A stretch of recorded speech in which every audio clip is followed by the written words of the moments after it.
नमस्कार। रायपुर में ईडी आजकल शांत है। कुछ उनकी कोई खोज खबर नहीं आ रही है। उनने किस पे रेड मारी, किससे क्या बयान लिया और किसे कोर्ट में पेश किया, इस पे अभी पिछले डेढ़ एक हफ्ते से शांति है। लेकिन इस बीच खबर आई है कि 26 तारीख को, आने वाली 26 तारीख को प्रदेश के 4 बड़े कांग्रेस लीडर्स को दिल्ली बुलाया गया है। ये 4 बड़े लीडर्स कौन है? माननीय मुख्यमंत्री बघेल, माननीय स्पीकर चरणदास जी और स्वास्थ्य मंत्री जो ऑस्ट्रेलिया में हजार फुट से कूद रहे हैं, उन्हें तुरंत वापस बुलाया गया है। वैसे उनका दौरा 30 तक था, शायद उन्हें वापस बुला लिया गया है। और शायद गृह मंत्री ताम्रध्वज साहू भी बुलाए गए हैं। तो ये 4 जाएंगे, मरकाम जी शायद नहीं है इन चारों में शामिल। अब इन चारों को दिल्ली क्यों बुलाया गया है 26 तारीख को? ये खड़गे जी से मिलेंगे और उसके बाद राहुल गांधी जी के साथ भी बैठ के बात करेंगे। तो ये किस विषय पर बात कर सकते हैं?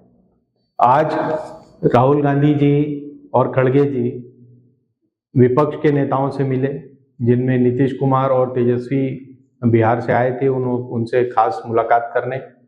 कल दोनों ने अरविंद केजरीवाल से भी मुलाकात की थी और आज खड़गे जी और राहुल गांधी से मिले। तो वो तो विपक्षी एकता की चर्चा कर रहे हैं। तो क्या इस विषय पर इन चारों से चर्चा की जाएगी,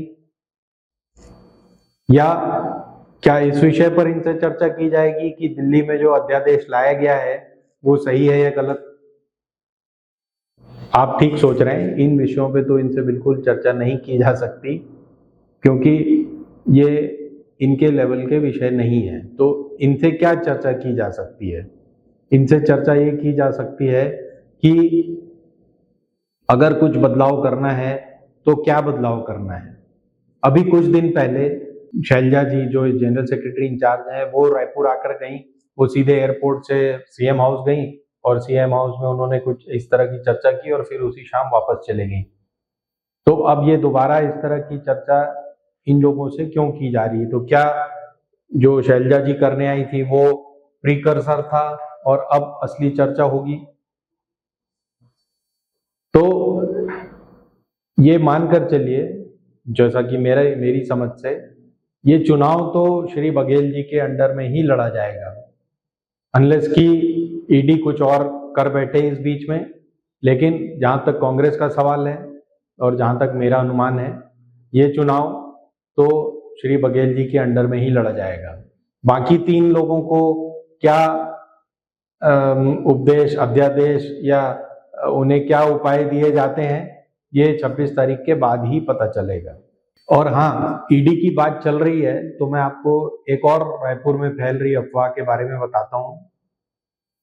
ईडी की वजह से यहाँ पर एक ग्रुप है, एक गुट है जो ये अफवाह फैला रहा है, या इसमें कितनी सच्चाई है ये आपको भी पता करना चाहिए, कि बहुत जल्द ही मेयर एजाज ढेबर का पत्ता काट दिया जाएगा। कोई कुकरेजा नाम के पार्षद हैं जिन्हें लोग बता रहे हैं कि उन्हें जिम्मेदारी दी गई है कि बाकी कांग्रेसी पार्षदों को कन्विंस करो कि एजाज ढेबर अब काफी खासे बदनाम हो चुके हैं और उनके भाई अभी भी जेल में हैं और ईडी की हिरासत में है। तो इसलिए ये सारा जो शराब का जो एक्साइज स्कैम हुआ है, इसका ठीकरा ढेबर्स के सर पर फोड़ा जाए और इनसे निजात पाई जाए। हालांकि मेरे एक पुराने मित्र जो अभी भी इसमें है, नगर निगम में, उनका कहना है कि ये बातें तब तक नहीं की जा सकती जब तक कि एजाज ढेबर पर डायरेक्टली कोई चार्ज नहीं आ जाए। तो ये भी वजनदार बात है। लेकिन ये सब चीजें अब जुड़ गई हैं और राजधानी की पॉलिटिक्स अब खुमार पर आ रही है। अगले 2-4 दिन आपको अगर कोई इस तरह की खबर मिलती है तो आप उस पर ध्यान दें और हमारे चैनल को भी इन्फॉर्म करें। धन्यवाद। हिंदुस्तान जिंदाबाद।